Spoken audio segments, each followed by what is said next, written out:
10. Shocking facts about ADX Florence you didn't know. The desert sun burns hot over Colorado. In the middle of nowhere, behind miles of fences topped with razor wire, sits a place that has been called the Alcatraz of the Rockies. This is ADX Florence, the most secure prison in America. And here's the shocking truth. Inside these walls, prisoners spend 23 hours a day in total isolation, locked inside concrete cells so silent that some inmates say they can hear their own heartbeat echo against the walls. But here's the fact that shakes people the most. Some of the most dangerous criminals in U.S. history live here, yet they never actually see each other. No eye contact, no conversations, no shared moments in the yard. It's a prison built to erase human connection, and that reality has broken minds in ways no one expected. One former warden described ADX Florence as a place designed for a single purpose: to make sure you never escape and you never matter again. That chilling description sets the stage. But how did America create such a place? And why do people call it worse than death itself? To answer that, we need to go back to the beginning of its story. When the prison first opened in 1994, it wasn't just another maximum security facility. It was born out of chaos. In the 1980s and early 1990s, violence was exploding inside other U.S. prisons. Inmates were killing guards, organizing riots, and running gang empires from their cells. Federal officials decided they needed something extreme, something that would end the bloodshed once and for all. That's when the idea for ADX Florence was born. A prison so secure that no inmate could ever attack a guard, plan an escape, or even pass a secret note. And when it opened, it quickly filled with names that would one day shock the world. Terrorists, cartel leaders, gang bosses, and even spies, all sent to this one location. At first, it seemed like the government had finally found the solution. But behind the silence of those concrete walls, something darker was happening. Inmates began losing their grip on reality. Some pounded on the steel doors for hours, begging for human contact. Others stopped talking altogether, slipping into a silence that no guard could break. And then, one day, the silence was shattered. A guard on duty noticed something strange. An inmate who had been quiet for months was suddenly screaming, slamming his fists against the window, and begging to be let out. When officers rushed in, what they discovered inside that cell would shock even the toughest among them. The guard's boots echoed down the long, sterile hallway as he approached the cell. At ADX Florence, guards rarely interacted face-to-face with inmates. Everything was built for distance and control. But on this day, the noise was impossible to ignore. Through the small, narrow window in the solid steel door, the guard saw a sight that sent chills down his spine. The inmate had torn his mattress apart, scattering foam across the floor like snow. His hands were bloodied, his eyes wide, and he was shouting words that made no sense, half screams, half whispers. It was as if the silence of isolation had finally snapped something inside his brain. The emergency team rushed in. They strapped the man down, his body thrashing against the restraints. For hours after, he muttered about voices in the walls, about shadows crawling across the ceiling. In that moment, one fact became clear. ADX wasn't just keeping people locked away. It was breaking their minds. This wasn't an isolated case. Over the years, lawyers, doctors, even former guards have spoken about how inmates at ADX slowly lose touch with reality. Some rock back and forth for hours, staring at nothing. Others slash at their own arms just to feel something in the endless silence. Court documents later revealed that mental illness runs wild inside those cells, often ignored until it explodes into chaos. But here's the shocking twist.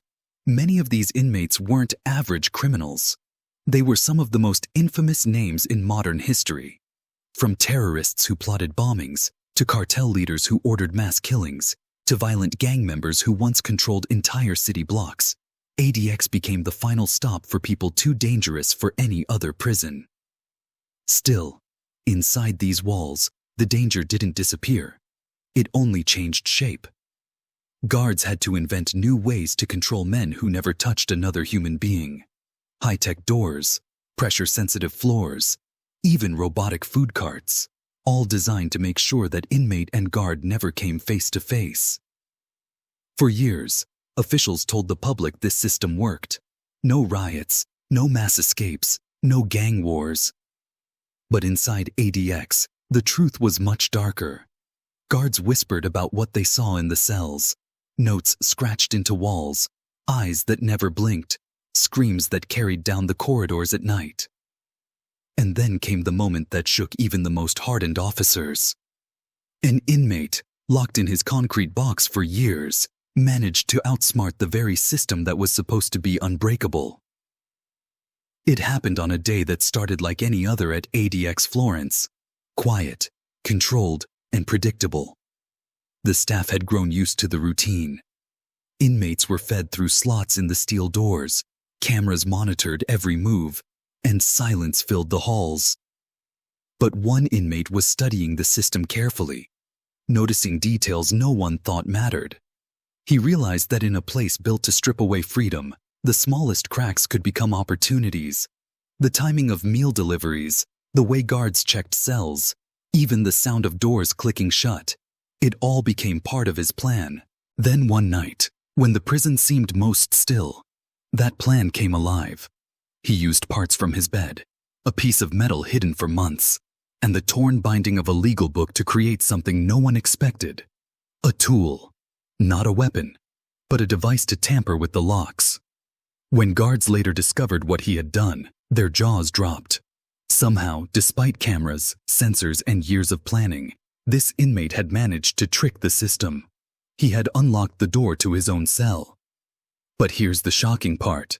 He didn't make a run for it. He didn't even try to escape into the yard or past the towers. Instead, he moved quietly down the corridor, targeting another inmate. Officials would later say this wasn't about freedom. It was about revenge. By the time guards realized something was wrong, the damage had already been done. The unthinkable had happened. An inmate at ADX had attacked another prisoner inside a place designed to be escape-proof and violence-proof. News of the incident spread quickly. Reporters demanded answers. How could this happen in the most secure prison in America? Former officials scrambled to explain. Some said it was human error. Others admitted that no system, no matter how advanced, could fully control the human mind. But the bigger question still hung in the air. If one inmate could find a way to break the rules of ADX Florence, what else might be happening inside those silent walls that the world didn't know about? And that question would only grow louder when whispers began to surface about the prison's most high-profile inmates, the so-called ghosts of ADX, men whose names the public feared, living in conditions so secretive that almost no one outside had ever seen them. Whispers of the ghosts of ADX were never written in official reports. They were murmurs among guards, rumors shared between lawyers, and stories leaked by former staff. These were the inmates too dangerous, too famous, or too politically sensitive for the world to forget. But inside ADX Florence, they were hidden in plain sight. One of them was a terrorist who had once bragged on television about killing Americans. Another was a cartel boss whose empire stretched from Mexico to New York. There were spies, serial killers, and even men who had once held entire cities hostage with fear. At ADX, they became shadows. Their names erased from conversation, their faces never shown again.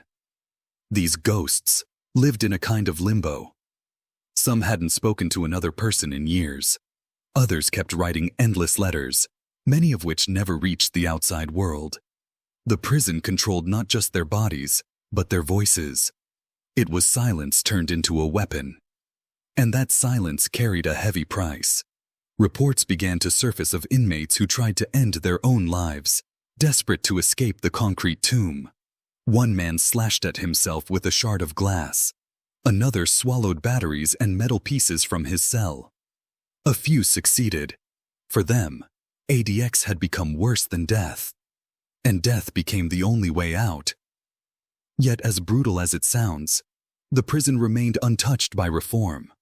Officials defended it, saying ADX was necessary to protect America from the worst of the worst. But behind that defense lay one fact they could never hide. ADX Florence was never just about punishment. It was about power. Power over men who had once terrified nations. Power over silence. Power over fear itself.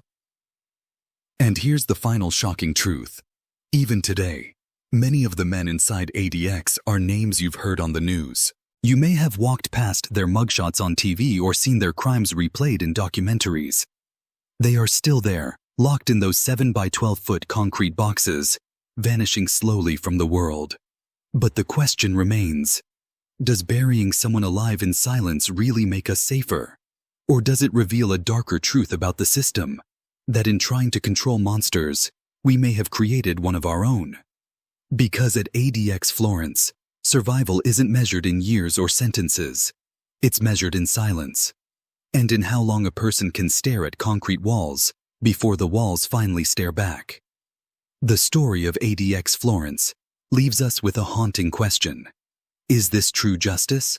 Or is it something darker? The Alcatraz of the Rockies was built to hold the worst of the worst. But what happens when the punishment becomes something beyond human endurance? Some say it's necessary. Others believe it's torture hiding in plain sight. But what do you think? Should a prison like ADX Florence exist? Or has it crossed the line into cruelty? Let me know your thoughts in the comments. I'll be reading and responding to as many as I can. If this story shocked you, don't forget to hit that like button, share it with a friend, and subscribe, because the next story might be even more unbelievable. And remember, behind those walls, silence isn't peace, it's punishment.